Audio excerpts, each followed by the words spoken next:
Hello dear students, how are you all? Hope you all are fit, fine and happy. Now we are going to discuss the another topic, endoplasmic reticulum. It is the another cell organelle of Let us see about the endoplasmic reticulum. endoplasmic reticulum को सबसे पहले report किया था porter ने 1945 में. Endoplasmic reticulum is made up of the two words. Endoplasmic means inside the cytoplasm and reticulum means network. It is the network of tubules. ये जो tube like structure दिखाई पड़ रहे हैं इसी का ये नेटवर्क होता है. That one is called the cisternae, जिसको क्या बोला जाता है? Cisternae. It is the network of long tube like structure tubules. That one is called the cisternae.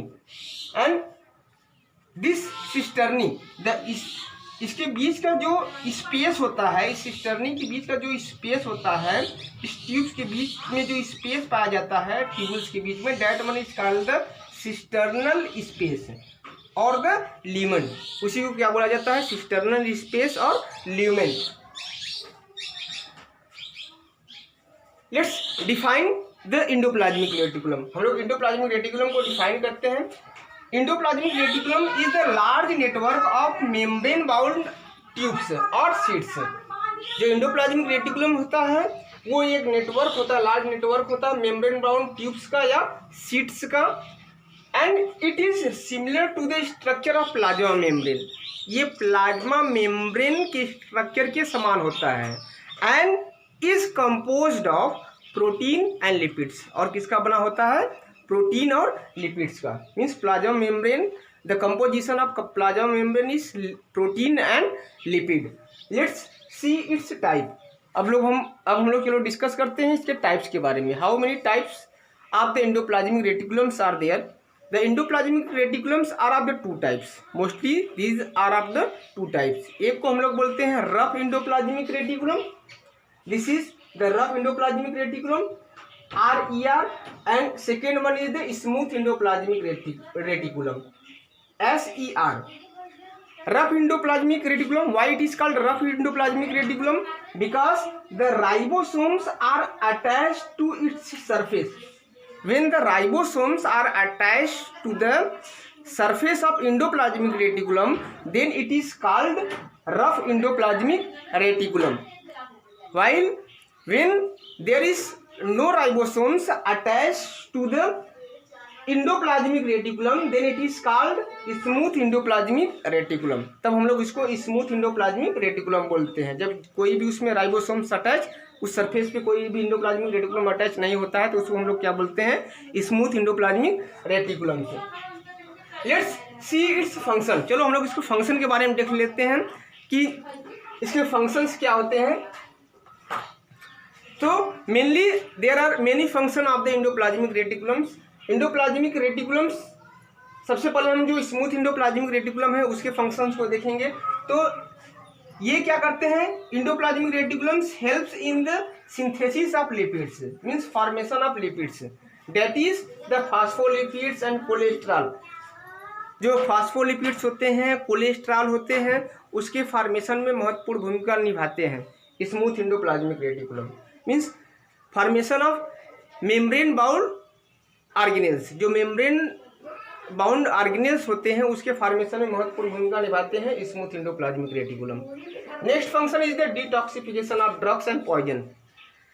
The smooth endoplasmic reticulums helps in the detoxification of drugs and poison. जो drugs होते हैं, poisons होते हैं, steroids होते हैं, इनके जो chemicals हमारे बॉडी में एयर के थ्रू, फूड के थ्रू प्रवेश कर जाते हैं, फूड चेन के थ्रू, इनको डिटॉक्सिफाई करने के लिए महत्वपूर्ण भूमिका निभाते हैं. ये इसको डिटॉक्सिफाई कैसे करते हैं?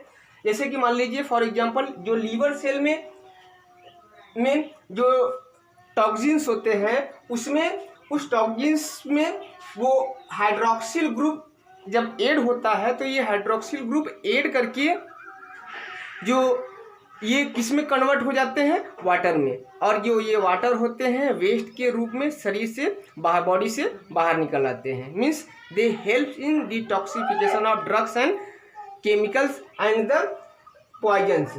Next function of the endoplasmic reticulum is storage of calcium ions. हम लोग जो मसल सेल्स के बारे में अगर डिस्कस करेंगे तो मसल सेल्स जो होते हैं दे कंटेन्स द कैल्शियम, वो कैल्शियम को कंटेन किए रहते हैं, which helps in construction and relaxation.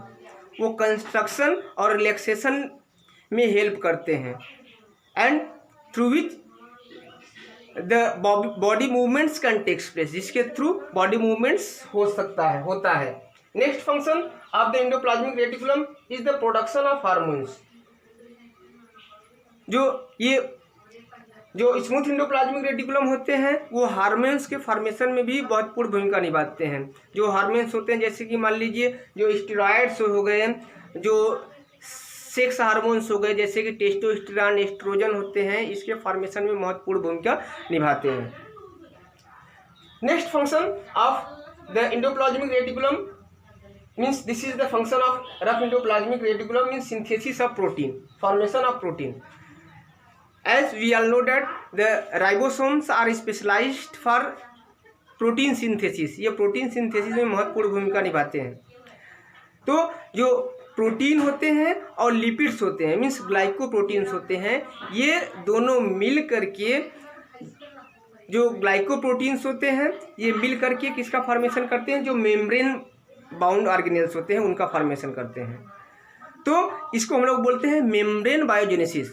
Means this protein rough endoplasmic reticulum and smooth endoplasmic reticulum together constitute and form the membranes, and this process is known as the membrane biogenesis। इस process को क्या बोलते हैं, membrane biogenesis, and it forms the support skeleton in framework of the cell। ये जो होता है, ये जो हमारा इंडोप्लाज्मिक रेटिकुलम होता है, ये न्यूक्लियस से लेकर के जो प्लाज्मा मेम्ब्रेन होता है उसके लिए एक सपोर्टिंग स्केलेटल का फ्रेमवर्क का कार्य करता है। Now let's revive the whole lecture. पूरे लेक्चर को हम लोग एक बार रिवाइव कर लेते हैं। इंडोप्लाज्मिक रेटिकुलम को, इसको सबसे पहले रिपोर्ट किसने किया था, पोर्टर ने। इंडोप्लाज्मिक रेटिकुलम, इंडोप्लाज्मिक का मतलब होता है इनसाइड द साइटोप्लाज्म, और रेटिकुलम का मतलब होता है नेटवर्क। ये जो होता है it's forms the supporting skeletal framework of the cell, ये एक सपोर्टिंग स्ट्रक्चर का फॉर्मेशन करता है from the nucleus to plasma membrane. ये endoplasmic reticulum is the large network of membrane bound tubes and sheets and it's similar to the structure of the plasma membrane. ये plasma membrane के समान होता है, and it is composed of the lipid and protein, और ये lipid और protein से मिलकर के बने होते हैं। And it is of mainly two types, ये मुख्य रूप से दो प्रकार के होते हैं, rough endoplasmic reticulum and smooth endoplasmic reticulum. Rough endoplasmic reticulum it is called because the ribosomes are attached to its surface, so it is called rough endoplasmic reticulum. Smooth endoplasmic reticulum it is called because there is no ribosomes attached to its surface, so it is called the smooth endoplasmic reticulum। Functions, इसके functions को देख लेते हैं। तो ribosomes का function होता है synthesis of the lipids, that is the phospholipids and the cholesterol का फॉर्मेशन कौन करता है, endoplasmic reticulum. they helps in the detoxification of drugs and the poisons, and they also helps in the storage of calcium, which helps in the construction and relaxation of the body muscles। Next function, the production of the hormones, like the जो sex hormones होते हैं, oestrogen होते हैं, testosterone होते हैं, steroid के formation में भी ये महत्वपूर्ण भूमिका निभाते हैं। And helps in the transport of material, they also helps in the transport of material. ये जो जैसे मान लीजिए ये इसमें से जो मटेरियल अगर मान लीजिए ट्रांसपोर्ट हो रहा है ये सिस्टर्नी के थ्रू जब ये एक बड का फॉर्मेशन करता है, एट द लास्ट में ये बड का फॉर्मेशन करता है, तो बड से ये वेसिकल का फॉर्मेशन करते हैं, और इस वेसिकल में मान लीजिए प्रोटीन है, तो प्रोटीन जो होता है कि जो कार्बोहाइड्रेट्स रिएक्ट करके ये ग्लाइकोप्रोटीन्स का फॉर्मेशन करते हैं, और जो मेम्ब्रेन होता है मेम्ब्रेन के फॉर्मेशन में महत्वपूर्ण भूमिका निभाते हैं। Means it helps in the transport of material, जो ट्रांसपोर्ट ऑफ मटेरियल में भी ये हेल्प करते हैं। Next, they also helps in the formation of protein, means they helps in the synthesis of protein.